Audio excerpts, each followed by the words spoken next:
नमस्कार, आदाब, स्वागत है आपका क्राइम डीजल 001 में। इंटरनेट के इस आधुनिक दौर में पुनर्जन्म जैसी घटनाएं बहुत ही कम नज़र आती है। इन सब चीज़ों पे विश्वास रखना चाहिए या नहीं, क्योंकि पुनर्जन्म जैसी घटनाएं सिर्फ फिल्मों में दिखाई जाती है और कहते हैं कि फिल्में सच्चाइयों का आईना होती है।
रोटी कपड़ा मकान के साथ साथ इंटरनेट भी इंसान की जरूरत बन चुकी थी और यही इंटरनेट से इंसान के कई काम आसान होने लगे थे।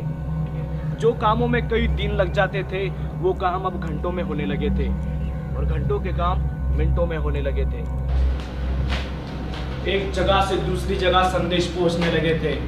देश विदेश में कई सोशल मीडिया के जरिए हम बातचीत करने लगे थे।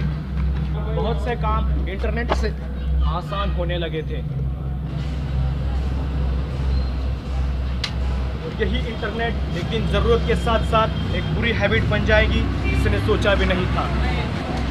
3 महीने तक 4G डेटा और फ्री कॉलिंग ये जियो कंपनी के मानो एक लालच भरी साजिश थी, जिस साजिश में कई भोले भाले और मासूम लोग इस 3 महीने के फ्री दलदल में फंस चुके थे, जिसमें इंटरनेट की सुविधा तो अच्छी तरह चल रही थी लेकिन कॉलिंग की प्रॉब्लम तो बढ़ती ही जा रही थी, जिसमें कई इंसानों के बहुत ही ज़रूरी काम पड़ने पर भी किसी को कॉल नहीं लग पाती थी।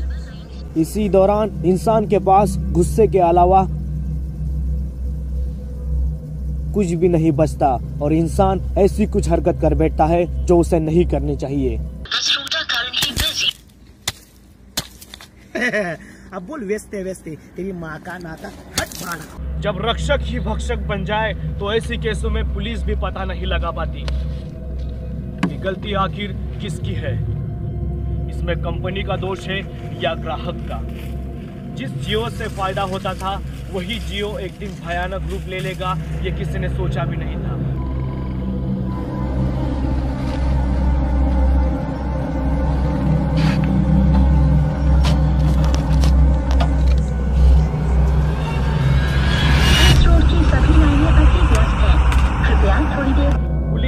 इस केस में कुछ नहीं कर पा रही थी क्योंकि जो घटनाएं आम इंसान के साथ हो रही थी वही घटनाएं पुलिस के साथ भी हो रही थी।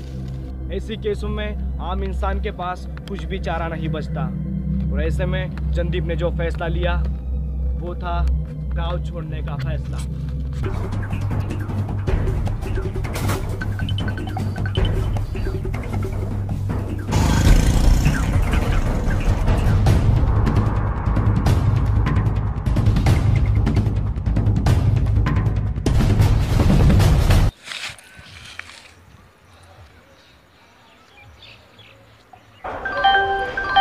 कृपया ध्यान दीजिए, इस रूट की सभी लाइनें अभी व्यस्त हैं।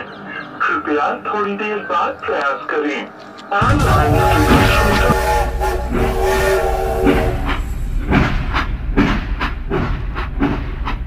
संदीप घर से ट्रेन में निकल तो चुका था और उसने रुकी हुई ट्रेन से कूदकर अपनी जान दे दी।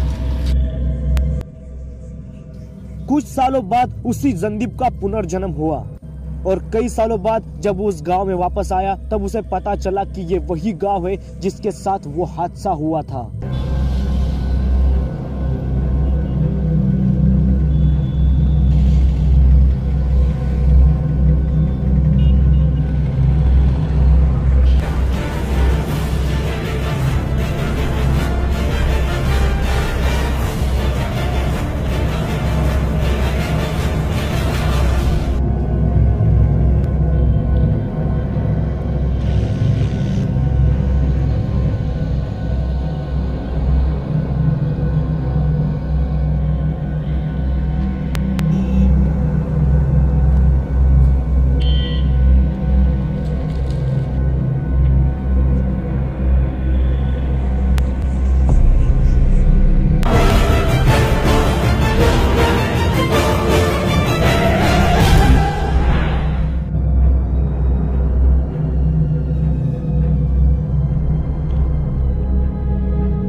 ऐसे केस में आखिर गलती किसकी है, उसकी तहकीकात जारी है।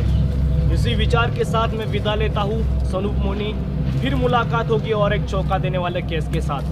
तब तक अपना और अपने परिवार का ख्याल रखें, अपने आसपास स्वच्छता रखें और मेरे चैनल को सब्सक्राइब करके एक अच्छे नागरिक का फर्ज अदा करें। सबक एक को, सीख हम सबको। जय हिंद।